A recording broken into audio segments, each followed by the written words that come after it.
قاسم نانوتوی کی سوچ کا شاہکار ہے، قاسم نانوتوی کی سوچ کا شاہکار ہے۔ مطلب یہ ہے کہ میرے ابا جو تھے وہ بھی لنگی پہنتے اور ان کے ابا جو تھے وہ بھی لنگی پہنتے، اس لیے ہم بھی لنگی پہنتے ہیں۔ یہ لباس تو ہمارا کلچر ہی بن گیا ہے۔ خان صاحب پھر تو آپ سے اچھے وہ بنگر روائے ہیں جو ڈھنگ کا لباس پہنتے ہیں۔ توبہ لباس ہے آپ کی؟ توبہ نئی تہذیب کے اندے گندے ہوتے ہیں۔ میں آپ کو ایک بات بتا دینا چاہتا ہوں کہ ان کی بات ہرگز نہیں کیجیے، کیونکہ ان کی مادری زبان اردو اور میری زبان رومن اردو۔ چھوڑیے خان صاحب، آپ یہ بتائیے کہ آپ کو فنون لطیفہ کا ذوق ہے؟ پہلے آپ اپنی ترکیب درست کریں۔ ہمارے یہاں کچھ الفاظ ایک ساتھ اچھے نہیں لگتے، جیسے سرکاری اسکول اور وقت کی پابندی، سیاست کا اور ایمانداری، موٹاپا اور صحت۔ خان صاحب میں نے آپ سے پوچھا کہ فنون لطیفہ کا ذوق ہے آپ کو، اور آپ نے ابھی تک جواب نہیں دیا۔ ہم جواب نہیں دیں گے، ہماری تم میڈیا والے صرف سوال کرتے رہتے ہو، جواب نہیں دیتے۔ ملک کے سارے مسائل پڑھے۔ اچھا، آپ اخبار پڑھتے ہیں؟ دیکھیے اخبار نہ کہیے اسے اشتہار، ہم خبریں تو نہیں پڑھتے ہیں بلکہ اس میں تصویریں دیکھتے ہیں۔ تم اخبار پڑھتے ہو؟ جی اس میں پڑھنے کی کوئی چیز ہی نہیں ہوتی۔ ہاں اس میں بڑھیا تصویروں کے اندر شادی، تعلیم دھندے اور زمین کی خرید و فروخت کے اشتہار ہوتے ہیں۔ خبر سینسرشپ کا نام نہیں ہے میاں، خبر بنائی جاتی ہے، بنائی نہیں جاتی ہے، بتائی جاتی ہے۔ اچھا خان صاحب، آپ دن ب دن کمزور ہوتے جا رہے ہیں، کھاتے پیتے نہیں؟ ایسا جی معاف کیجیے گا، ہم سرمایہ کارانہ نظام میں جیتے ہیں۔ تم دہی پہ ٹیکس لگا دو گے،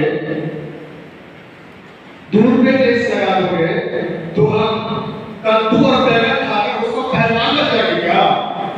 اچھا خان صاحب، آپ بہت بڑی باتیں کر رہے ہیں۔ ڈگری کون سی ہے آپ کے پاس؟ کیا پوچھا؟ ڈگری کون سی ہے آپ کو؟ ڈگری؟ جی ادب میں پی ایچ ڈی کی ہے اور شاعری سے بھی حاصل کرا۔ پھر تو کوئی شعر ہی سنا دینا۔ شعر سنا ہے؟ جی۔ آج کیا ہے؟ مشہور شاعر محمد غالب اپنے دیوان کلیات غالب میں کہتے ہیں، نہ روٹی نہ دال اور نہ ہم بھات کھاتے ہیں، نہ روٹی نہ دال اور نہ ہم بھات کھاتے ہیں، دھکارے ہوتے ہوئے ہیں دروازے کے، روزانہ ہم لان کھاتے ہیں۔ نہ روٹی نہ دال نہ ہم بھات کھاتے ہیں، دھکارے ہوتے ہیں ہر گھر کے، روزانہ ہم لان کھاتے ہیں۔ ہمارے یہاں بقایا کا کوئی مسئلہ نہیں غالب، ہمارے یہاں بقایا کا کوئی مسئلہ نہیں غالب، گر بچ گئی کوئی رات سب ایک ساتھ کھاتے ہیں۔ رہنے دے، یہ شاعری ہے آپ کو؟ اس کو شاعری کہتے ہیں؟ ارے تو کیا شاعری تو کیا، یہ جو تم دیکھیے بندو کے سوالات کے علاوہ سے صحافت کے درجہ۔ ارے اچھے یہ سب چھوڑ کے بات، میں آپ کو ایک اہم بات بتانے جا رہا ہوں۔ میں نے ایک شعری مجموعہ لکھا ہے، اس کا لفظ اجرا ہے، آپ نام تجویز کر دیں۔ پہلے اس مجموعے سے کوئی شعر تو سنائیں۔ ارے پھر شعر سنو گے؟ جی۔ عرض کیا ہے؟ کیوں اتنی رات گئے تب کھود رہا ہے، کیوں اتنی رات گئے تب کھود رہا ہے، لا پانا تجھے۔ واہ کیا